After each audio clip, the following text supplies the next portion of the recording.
vertically, it was like that.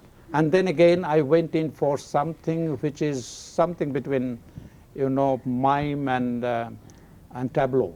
I used that. I made my point very clear. It was to show the atrocities of the police.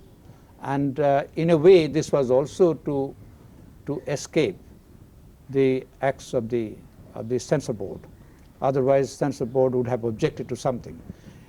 This is something which I did, and I found it to be quite, responsive. The people responded positively to such things. And yet, when you talk to a lot of people, that element in Calcutta 71, which is your element with naturalism, yes, is perhaps the most powerful. Well, people say that, and then this is the sequence of the rain and. That's right, the rain sequence. There are stories. When I narrated stories, so on one hand I was going in for non-narrative, and then finally I could see the non-narratives do not pay much as far as communication is concerned. And then the people like the narrative part of it, the story part of it. The people go in for an introduction and a beginning and an end. So that is what they believe in. And so since then I started going back to the narrative style again. But even then, at a certain point of time, what do? I put a stop to the storytelling and say something and come back to the story over again. So this is what I have been doing. I have been experimenting with it, and I have been trying to see how the people react to it. The people have reacted in different ways, in very many ways. So this is how I have been working. Can we come back to that narrative? About Calcutta 71 you were talking. Yes. About the rain sequence you refer to, this is one of the episodes of my film, Calcutta 71. The primary intention was to tell people through this young man of 20 who walked through history. So Calcutta 71 is a composition of several episodes, unconnected, linked up by this young man of 20 who walked through history and who died many times, who was killed many times because he protested against a badly organized state of things. Now, in the first episode, the rains, well, the intention was the same as elsewhere. It was to say that ours is the history of continuing exploitation and poverty through ages. We have been, in all the episodes, we have been showing this, the accent was on hunger, accent was on poverty, accent was on exploitation. But then it was also to show how the people suffering, how they reacted to such things. Initially it was surrender to poverty, surrender to hunger, that was the rains. But the anger was fermenting from within. Then came another episode where behind hunger and poverty, which was the mainstay of the episode, there was a kind of self-destruction, self-annihilation. That was the second story. The third story, which took place a decade later, well, the same hunger, the same poverty, but there was an element of anger which surfaced. So that was it. In a way, we wanted to show, if I don't sound pompous, well, it was to show the dialectics of hunger. That was it. And finally, we come to 1971, because the anger and unrest which we see which we witnessed, which we experienced in that particular period, didn't drop out of vacuum, didn't drop out of nothing. It had a genesis. All that we wanted to do, we wanted to show the genesis, the growth of genesis. That was it. In the film that you made after that, Padatik, you were at times even accused of having betrayed the left movement. It was a kind of almost a admission that there was some kind of failure in what was happening, and particularly the film I'm referring to is Padatik. Would you agree with that assessment? Well, I would put it in a different way. It was a kind of reappraisal. We passed through turbulent period in the in interview and Calcutta 71. And later on, when the movement also started dying out, that was the time when we also thought of looking back and doing a kind of reappraisal. And then we could see that there was an element of establishmentarianism even on the left front. That was it. But when we were making this film, we knew it very well that the line between self-criticism and slander is a very thin line. We were perfectly aware of it. We were not slandering the movement, but we were trying to be self-critical in the form of reappraisal. This is what we did. There I did quieten down. I tried to do a kind of analysis of the whole thing, what happened before, and that was it. But finally, we ended up with this thing. We ended up with the struggle to be continued. And probably the scene that I'm referring to is a scene where the father, the old man, Yes. realizes at the end Yes. that probably his son needs to be saved because he Yes. tells him to go. That was it. And Can you- that was the time when also father and son, they could unite. Can you describe the scene to me a little Well, in that detail? to me was very moving scene. The father didn't agree with the son, and the son was much too, insolent according to the father. The father used to say that we also did all these things, because the father was involved in the during the British period. He was involved in the political movement, but then he couldn't agree with the son. But towards the end, when the mother died, the son was in hiding, and he came back. He already started questioning himself, and that was what he did. He wrote to his leader. When in hiding, he wrote to the leader, are we really fighting for the people whom we are fighting for, and with whom we are fighting? These are the questions which came to him, because he could see, keeping himself outside the mainstream, he could see that they were being isolated. This is not what was wanted, what was required. And that is why he wrote to the leader, and that was why he was asked by the leader not to keep in touch with this movement. So he was thrown out. And that was the time he met the father. And the father at that time also could realize the mistakes he did by having a kind of fight with his son.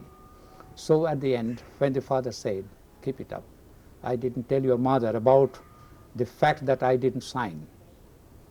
Because that was the time when the son also didn't believe in this kind of economism in trade union movement.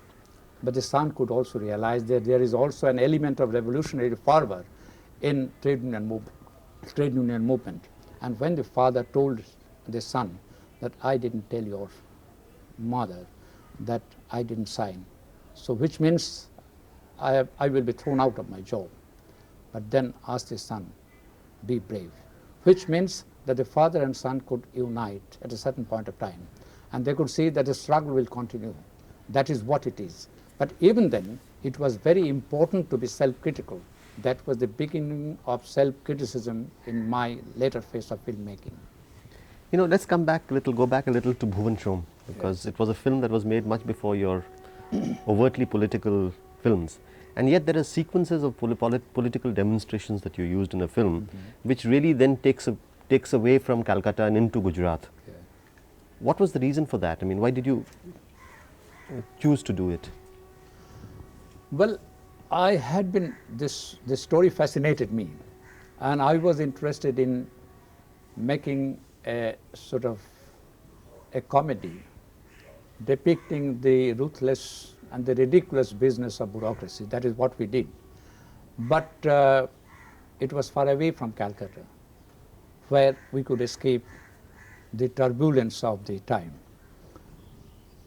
It was more or less lyrical on the surface, but then again, the moment I could let the people know that he happens to be a Bengali, I tried to give a little bit of Bengalism including what is Calcutta, the unpredictable city of Calcutta. He comes from that particular city. And then again, there is something, there was a kind of tongue in the cheek in the whole thing.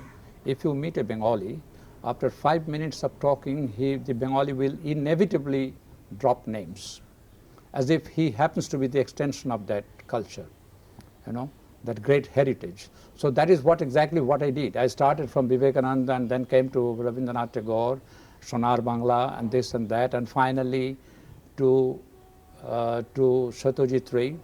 It was more to show, more to have a sort of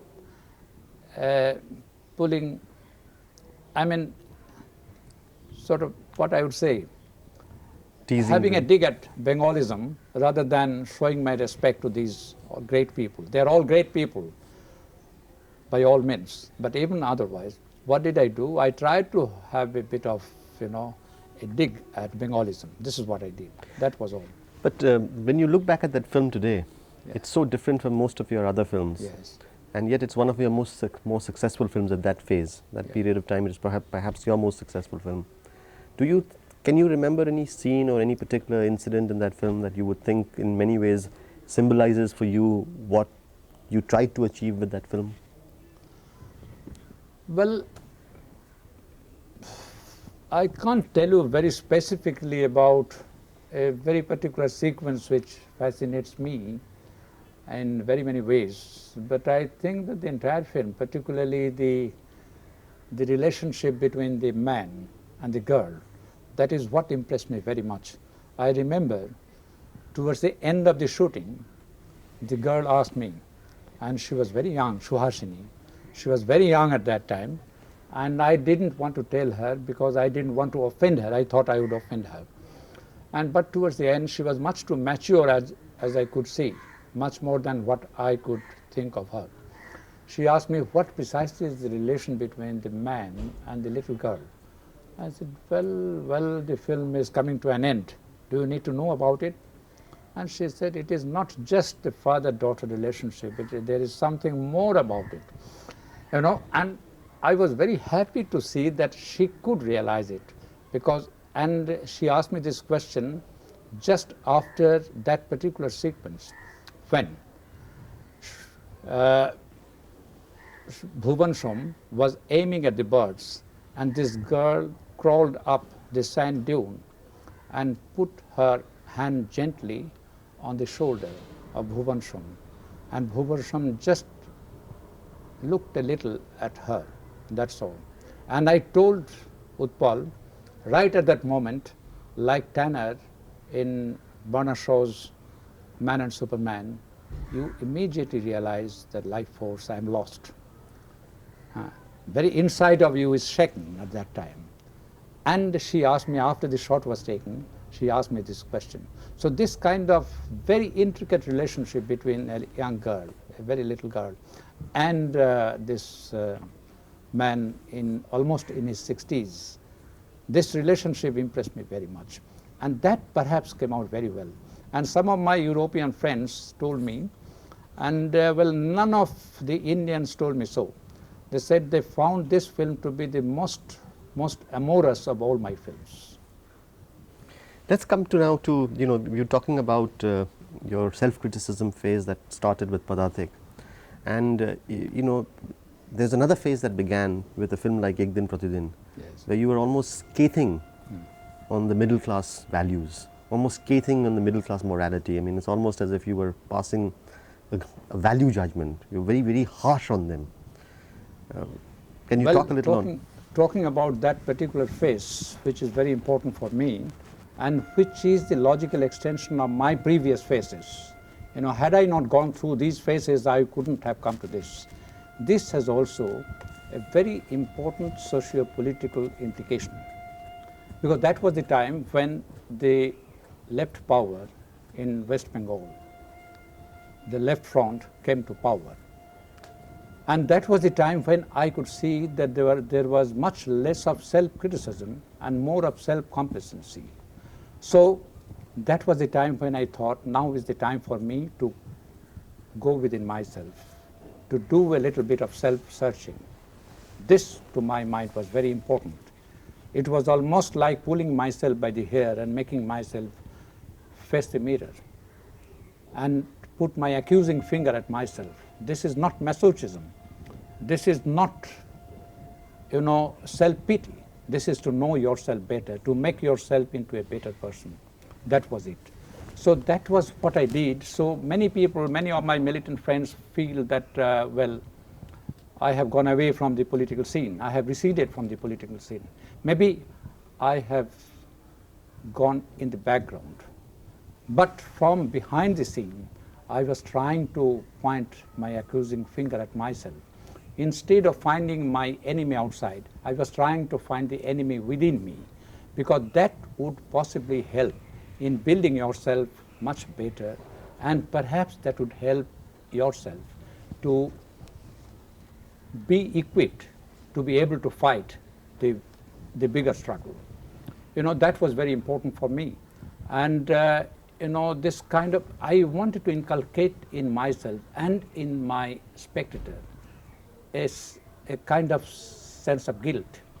But that to me was very important. And since I belong to middle class, and middle class in our present political setup, economic setup, has a very important role to play, I feel that that will be my area. And that is what I have been doing.